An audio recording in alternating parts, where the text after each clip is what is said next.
नमस्कार, दीप्स किचन मराठीमध्ये मी दीपाली आपलं मनापासून स्वागत करते। चला तर मग आजच्या आपल्या रेसिपीला सुरुवात करूयात।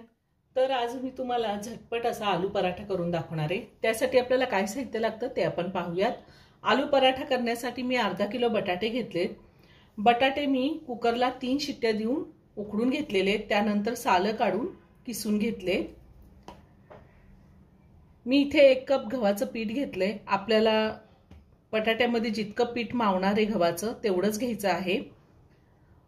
2 चमचे चिली फ्लेक्स घेतलेले आहेत, 1 चमचा धने पावडर, अर्धा चमचा जिरा पावडर, अर्धा चमचा गरम मसाला, अर्धा चमचा लाल तिखट घेतले आणि अर्धा चमचा चाट मसाला घेतलेला आहे। 2 हिरव्या मिरच्या घेतल्यात, मिरच्यांमधल्या मी बिया काढून घेतलेल्या आहेत। थोडी कोथिंबीर बारीक चिरून घेतली, चवीनुसार मीठ लागणार आहे। आता आपण या बटाट्यामध्ये हे जे पावडर मसाले घेतले ते घालूयात। बटाटे मी उकडून घेतल्यानंतर पूर्णपणे थंड करून घेतले आणि त्यानंतर किसून घेतलेले आहेत। त्यातच हिरवी मिरची घालायची आहे, चवीनुसार मीठ घालूयात, बारीक चिरलेली कोथिंबीर घालूयात। तुमच्याकडे जर चाट मसाला नसेल तर तुम्ही अर्धा चमचा आमचूर पावडर वापरू शकता किंवा 2 चमचे लिंबाचा रस वापरला तरीही चालेल। आणि आता हे सगळं व्यवस्थित मिक्स करून घेऊयात। मी ह्या आधी सुद्धा खूप साऱ्या veg non veg recipe upload केलेल्या आहेत, त्याची लिंक मी डिस्क्रिप्शन बॉक्समध्ये दिली आहे, तुम्ही पाहू शकता।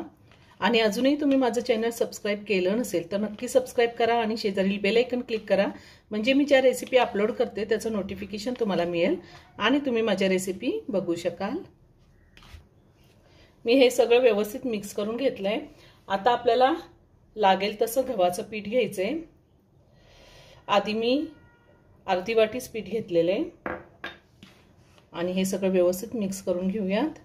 आपल्याला पाणी घालायचं नाही, यामध्ये जेवढं पीठ मावेल तेवढंच घालायचे। मी हे पीठ व्यवस्थित भिजवून घेतलेले।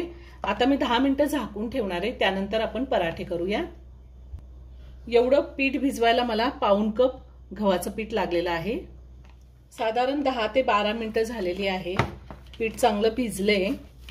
आता मी पुन्हा थोडंसं मळून घेते, वरतून थोडा तेलाचा हात लावते। अगदी थोडं तेल घेतलंय मी।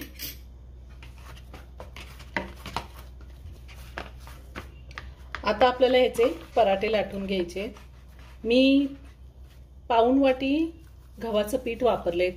तुम्हाला जर वाटत असेल की अजून तुम्हाला तुमचं पीठ जरा सैलसर वाटतंय आणि अजून गव्हाचं पीठ लागणार आहे तर तुम्ही अजूनही घेऊ शकता। आता मी या आकाराचे उंडे तयार करून घेते। मी सगळ्या पिठाचे असे उंडे तयार करून घेतले। साधारण एवढ्या पिठामध्ये आपले 12 उंडे तयार करून झालेले आहेत। आता आपण पराठा लाटून घेऊया।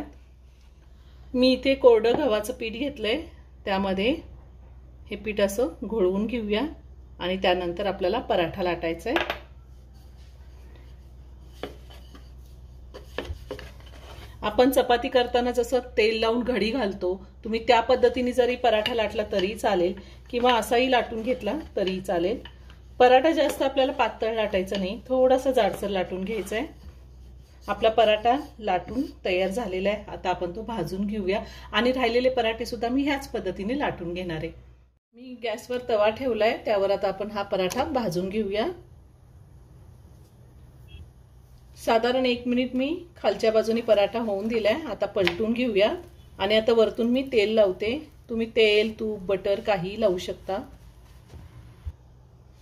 आता आपण हा पराठा पलटून घेऊयात आणि दुसऱ्या साईडला सुद्धा तेल लावूया। एकदम छान भाजलाय। आता दोन्ही साईडने आपण हे पराठा चांगला भाजून घेतलेला आहे आणि ह्याच पद्धतीने राहिलेले सगळे पराठे मी भाजून घेणार आहे। खूप छान होतात। आपण सकाळी नाश्त्यासाठी, टिफिनसाठी सुद्धा हा पराठा करू शकतो। आता मी हा पराठा काढून घेते आणि ह्याच पद्धतीने राहिलेले सगळे पराठे मी करून घेणार आहे। तर झटपट असा आपला आलू पराठा तयार करून झालेला आहे, खूप छान झालाय। हा पराठा आपण पुदिन्याची चटणी, दही, सॉस कशासोबतही खाऊ शकतो किंवा लोणचं जरी खाल्लं ह्यासोबत तरीही चालेल। तुम्ही एकदा नक्की करून पहा। व्हिडिओ जर आवडला असेल तर व्हिडिओला लाईक आणि शेअर करायला विसरू नका। रेसिपी आवडली असेल तर कमेंट करून नक्की कळवा। पुन्हा भेटूया अशाच एका छानशा साध्या आणि सोप्या रेसिपी बरोबर। धन्यवाद।